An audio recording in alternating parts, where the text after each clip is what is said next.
বাবুই পাখিরে ডাকি বলিছে চড়াই, কুঁড়ে ঘরে থেকে করো শিল্পের বড়াই। উত্তরে বাবুই বলেছিল, কষ্ট পাই তবু থাকি নিজের বাসায়, পাকা হোক তবু ভাই পরেরও বাসা, নিজ হাতে গড়া মোর কাঁচা ঘর খাসা। রজনীকান্ত সেনের এই কবিতাটি কে না পড়েছে? সেই বাবুই আজ অস্তিত্বের সংকটে। এইটুকু ছোট্ট পাখি তার আবার বাসার বড়াই। মনের মতন তালগাছ ছাড়া ওদের বাসা হয় না। দাসপুরের সামার চাতাল সংলগ্ন এলাকা। বছর কয়েক আগেও এই এলাকায় ছিল বেশ কয়েকটি তালগাছ। সেই গাছেই বাবুই পাখিরা সংসার পেতেছিল।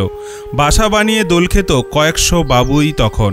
এখন তালগাছ কাটা পড়েছে, কয়েকটিতে বাজ পড়ে নষ্ট হয়েছে। ওই এলাকা দিয়ে এখন গেছে বিদ্যুতের হাই টেনশন তার। এখন বাবুই পাখি তালগাছ না পেয়ে বিদ্যুতের এই উঁচু খুঁটির তারেই তাদের উল্টানো কুঁজোর মতন বাসাগুলি গড়ে সংসার পেতেছিল। কিচিরমিচির ছিল সারা দিন, কিন্তু বিদ্যুৎ দপ্তরের তা নজরে আসতেই আশঙ্কায় দপ্তর। টানা বৃষ্টি, বাসাগুলি ভিজে শর্ট সার্কিট থেকে আগুন লাগার একটা আশঙ্কা তাদের মনে। সাথে পাখিগুলিও মারা যেতে পারে বেঘোরে। বাসাগুলির ঠিক পাশেই একই উচ্চতায় আলাদা করে একটি একই খুঁটি পুঁতে এক ফ্রেম লাগানো হয়েছে তাতে। সেখানেই এখন বেশ কয়েকটি বাবুই পাখির বাসা ঝুলছে। বিদ্যুৎ দপ্তরের ঘাটাল ডিভিশনাল ইঞ্জিনিয়ার ও ম্যানেজার বিশ্বদেব বিশ্বাস তিনি জানিয়েছেন, বহু চিন্তাভাবনার পর তাঁরা এই সমাধান খুঁজে বের করেন। যেখানে পাখির বাসাগুলি ছিল ঠিক তার পাশেই বিদ্যুতের একটি নতুন খুঁটি পোতা হয়।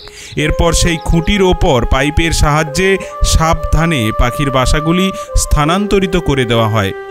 গ্রামবাসীদের পাশাপাশি বিদ্যুৎ দপ্তরের দৃষ্টি এখন ওই খুঁটিতে। তাদের আশা পাখির কলরবে ভরে উঠবে এই খুঁটিও।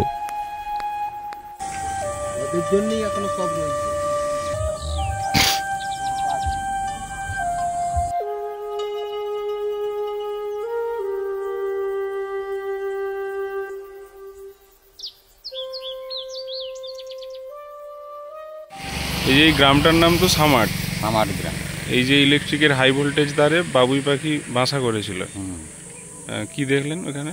ওখানে দেখলাম কালকে একটা নতুন খুঁটি গাড়া হয়েছে, সেই পোলে এখন সেইগুলোকে খাটিয়ে রেখেছে, সেই বাসাগুলোকে। আচ্ছা, এই জায়গাটার নাম সামার গ্রাম। আপনার নাম কি? আমার নাম তপন প্রামাণিক।